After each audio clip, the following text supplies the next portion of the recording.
यिर्मयाह भविष्यवक्ता की पुस्तक अध्याय 32।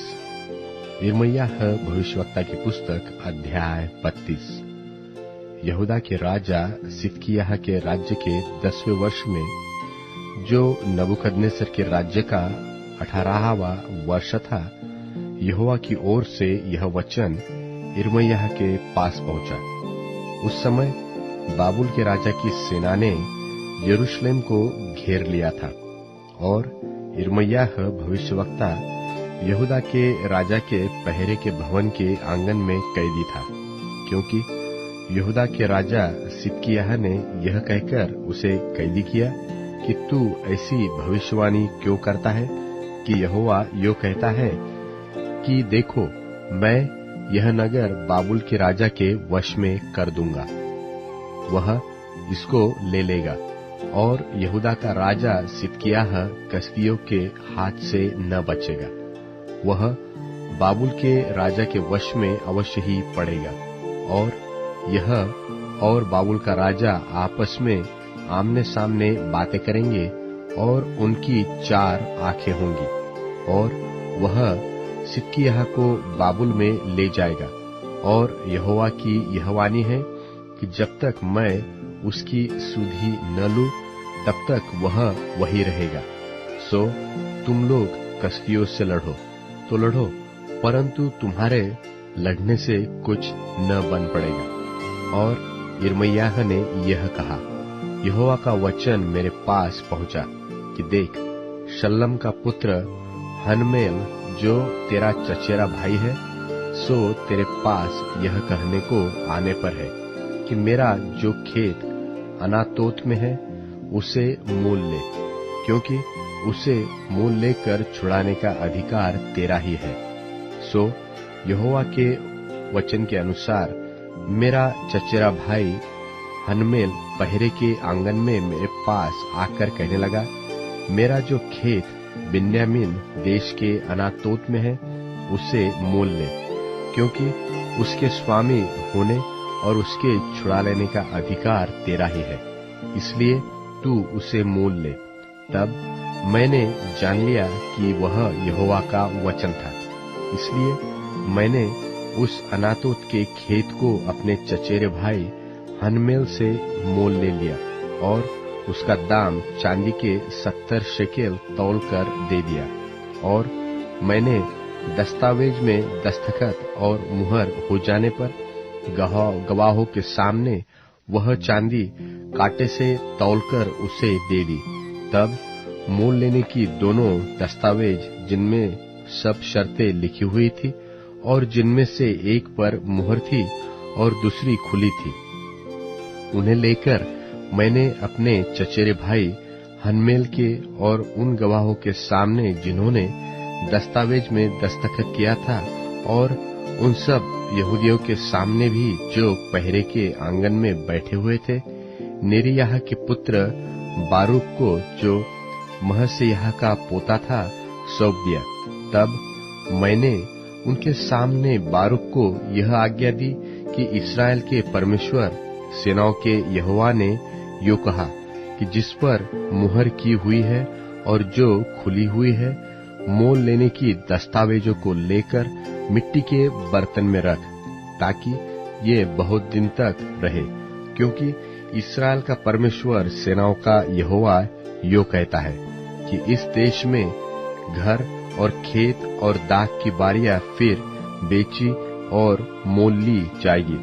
जब मैंने मोल लेने की वह दस्तावेज नेरिय्याह के पुत्र बारूक के हाथ में दी, तब मैंने यहोवा से यह प्रार्थना की कि हे प्रभु यहोवा, तूने तो बड़े सामर्थ और बढ़ाई हुई भुजा से आकाश और पृथ्वी को बनाया, और तेरे लिए कोई काम कठिन नहीं है।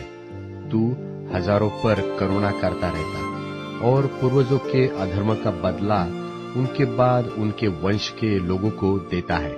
तू तो वह महान और पराक्रमी परमेश्वर है जिसका नाम सेनाओं का यहोवा है।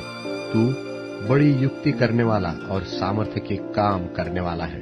तेरी दृष्टि मनुष्यों के सारे चाल चलन पर लगी रहती है और तू एक एक को उसके चाल चलन और कर्म का फल भुगताता है।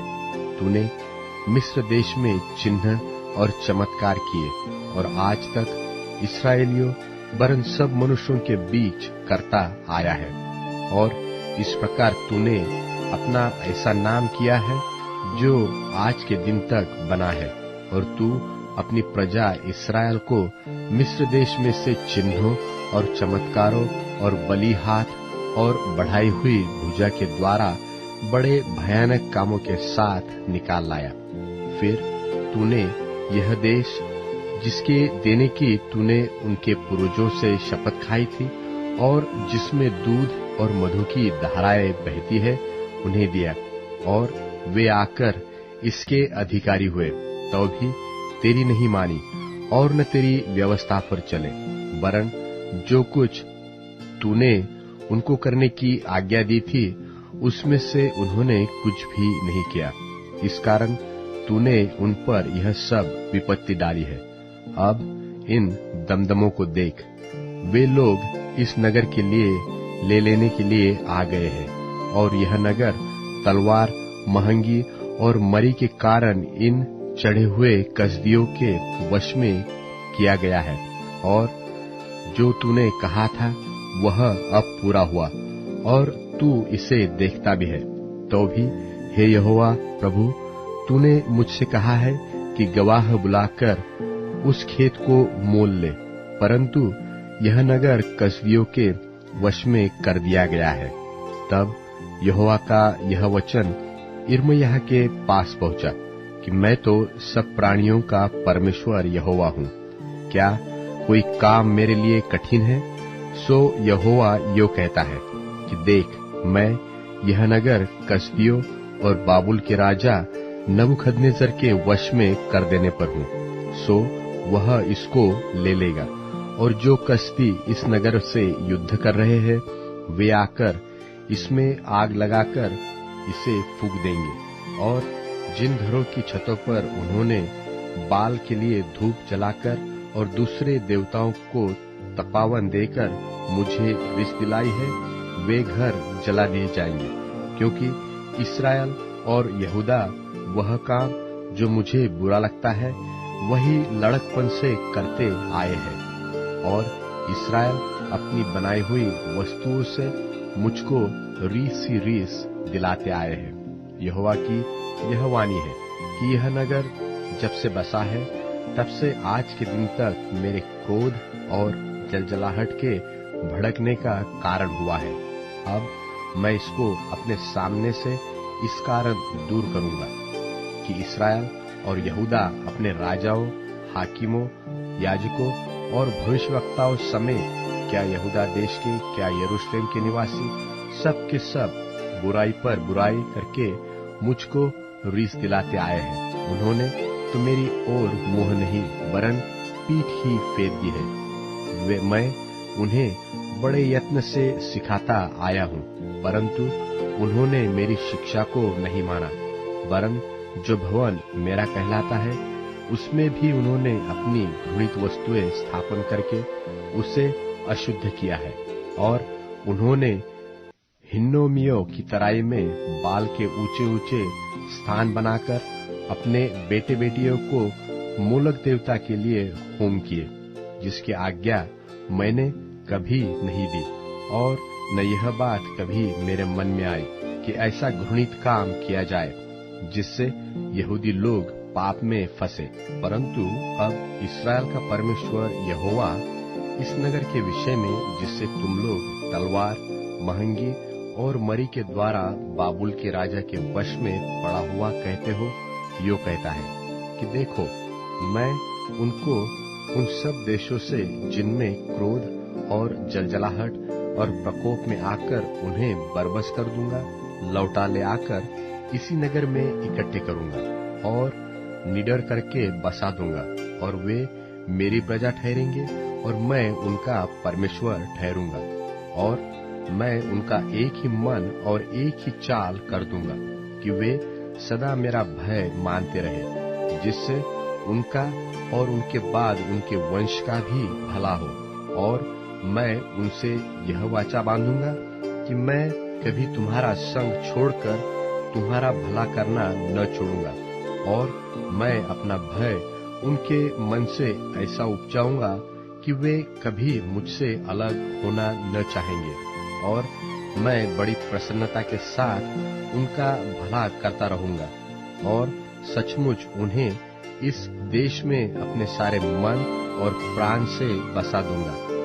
देख, यहोवा यो कहता है कि जैसे मैंने अपनी इस प्रजा पर यह सब बड़ी विपत्ति डाल दी, वैसे ही निश्चय इनसे वह सब भलाई भी करूंगा, जिसके करने का वचन मैंने दिया है।